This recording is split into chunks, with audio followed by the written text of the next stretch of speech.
Ada informasi penting yang wajib diketahui oleh para KPM PKH, BPNT maupun BST dari hasil rapat Ibu Menteri Sosial kemarin bersama DPR RI Komisi 8. Ada beberapa poin yang akan kita bahas dalam video ini. Di antaranya adalah akan dihapusnya program e-warung oleh Ibu Menteri Sosial. Kemudian mengenai data penerima bantuan sosial yang ada di New DTKS. Ini banyak yang sudah dipadankan dan ada harapan besar untuk dicairkan. Dan nanti juga ada poin penting, yakni ada sekitar 10,3 juta orang yang sudah masuk DTKS dan belum mendapatkan Kartu Indonesia Sehat atau BPJS gratis. Ini nanti berpeluang besar untuk mendapatkan bantuan KIS gratis. Nah, bagaimana penjelasan selengkapnya? Simak terus video ini sampai akhir dan kita intro dulu.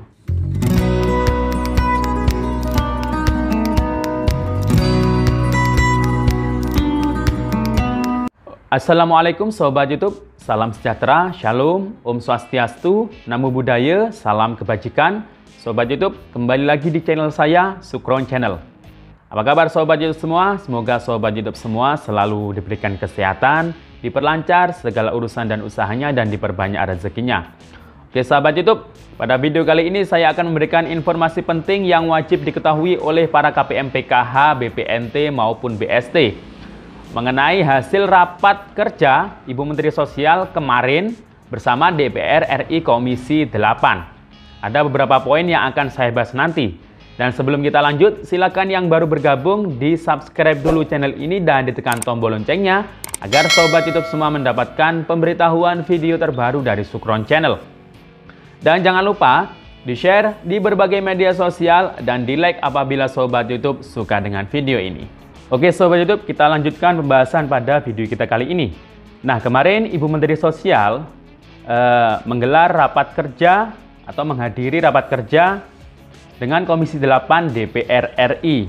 Nah, rapat tersebut membahas tentang kebijakan verifikasi dan validasi data kemiskinan.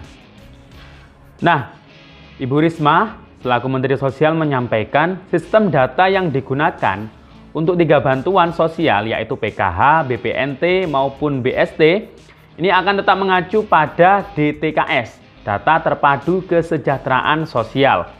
Hal tersebut dilakukan sesuai dengan rekomendasi KPK, Komisi Pemberantasan Korupsi, agar data yang diperoleh tidak ada yang keliru.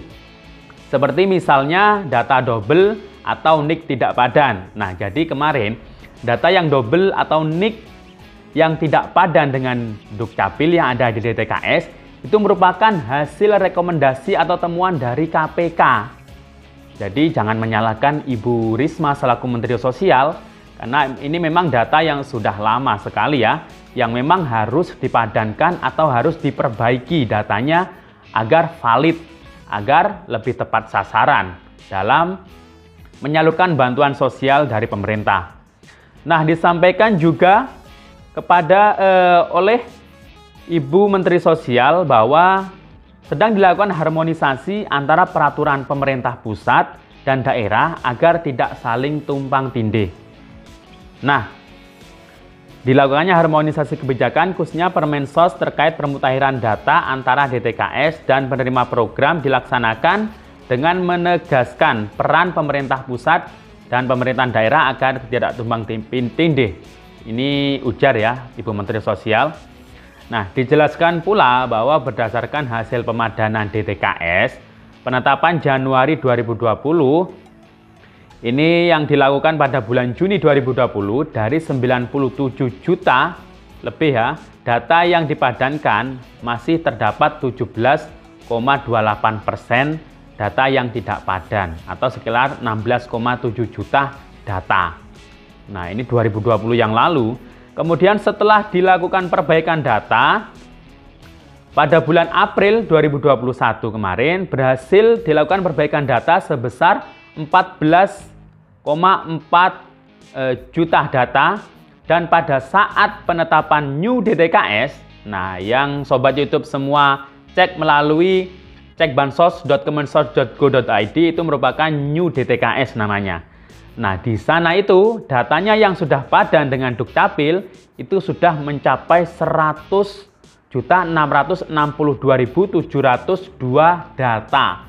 Nah, jadi kalau yang sudah padan dipastikan yang mendapatkan bantuan sosial baik berupa PKH, BPNT maupun BST pasti akan dicairkan. Walaupun harus menunggu agak lama ya. Misalnya seperti PKH yang harus menunggu di termin terakhir kemarin sampai termin ke-11 baru cair bantuannya. Kemudian BPNT juga kalau sudah cocok, sudah diperbaiki datanya, sudah padan dengan Dukcapil, insya Allah dipastikan bantuannya, BPNT-nya akan bisa dicairkan. Jadi jangan khawatir. Nah, selain itu ada juga info penting di mana Ibu Risma selaku Menteri Sosial ini juga akan menghapus program e-warung. Nah, program e-warung ini merupakan e-warung ini kan biasanya tempat untuk KPM membelanjakan bantuan BPNT-nya biasanya, atau mungkin bisa menarik bantuan PKH-nya digesek melalui e-warung. Nah, e-warung ini merupakan program dari Kementerian Sosial di mana pengurus e-warungnya ini adalah para KPM PKH, itu yang dulu ya, para KPM PKH, misal ada 10 orang membentuk kelompok usaha bersama, ini mendirikan e-warung. Nah, ini kemungkinan akan dihapus. Karena apa? Karena ditemukan adanya perbedaan harga, di mana biasanya kalau di pasar itu mungkin lebih murah harga sembakonya yang ada BPNT, misal telur itu kemarin keterangan Ibu Menteri Sosial itu menemukan harga telur di warung depannya e-warung itu lebih murah dari harga yang ditetapkan oleh e-warung, harga telur misalnya ya di situ. Jadi kemungkinan karena temuan ini, kemungkinan e-warung ini akan dihapus. Nah, jadi itu ya. Jadi mungkin ada kebijakan, ada beberapa KPM kedepannya ini BPNT-nya akan disalurkan melalui tunai lewat pos. Nah, dari uang tunai tersebut namun harus dibelanjakan dalam bentuk BPNT atau sembako seperti beras, telur, daging, sayur-sayuran, dan buah-buahan. Nah, ini juga harus dikawal. Apabila tidak dibelanjakan dalam bentuk sembako, nanti juga akan dicabut bantuannya. Nanti akan suruh tanda tangan.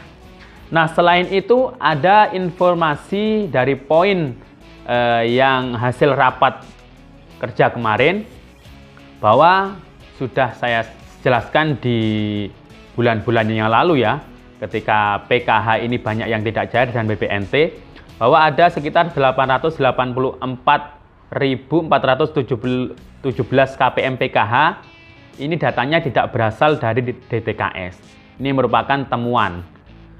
Nah, ini jadi yang mengakibatkan bulan Januari lalu banyak yang tidak cair bantuannya karena ada KPM PKH yang datanya tidak berasal dari DTKS. Kemudian juga ada penerima BPNT sekitar 1.096.844 ini tidak berasal dari DTKS juga. Nah, ini juga yang menyebabkan bantuan BPNT-nya tidak cair karena semua bantuan sekarang didasarkan diambil dari DTKS datanya. Kemudian ada sekitar 26,3 juta penerima KIS gratis ini tidak berasal dari DTKS. Nah, ini kemungkinan bisa diusulkan atau mungkin juga bisa dihapus. Dan kemudian ada sekitar 10,3 juta orang yang sudah terdaftar di DTKS tapi belum terdaftar BPJS gratis. Nah, ini ya, jadi silakan bagi para warga masyarakat yang sudah mengecek datanya di cek bansos.kemensos.go.id, kalau namanya ada, dipastikan namanya ya, dicocokkan umurnya, kalau ada di DTKS namanya atau bisa dicek di desa atau kelurahannya. Kalau ada di DTKS, silahkan bisa mendaftar untuk mengajukan mendapatkan bantuan KIS gratis dari pemerintah. Nah, bantuan KIS gratis ini berupa layanan gratis kesehatan. Nah, layanan gratis kesehatan ini di Vaskes 1 pertama, nanti apabila Vaskes 1 tidak bisa menangani, bisa di Vaskes lanjutannya. Nah, ini semua keluhan kesehatan ini semuanya ditangani dengan gratis. Operasi juga ditangani dengan gratis, karena memang kesehatan ini kan sangat mahal sekali. Apabila sakit, sudah di rumah sakit, ini kan memerlukan biaya yang sangat banyak sekali, apalagi ketika operasi. Nah, jadi manfaatkan KIS gratis dari pemerintah, khusus untuk warga masyarakat yang kurang mampu, yang sudah masuk DTKS, silakan diakses KIS gratisnya tersebut. Nah, seperti itu ya Sobat YouTube. Demikian informasi dari saya, sampai jumpa di video saya selanjutnya. Wassalamualaikum warahmatullahi wabarakatuh.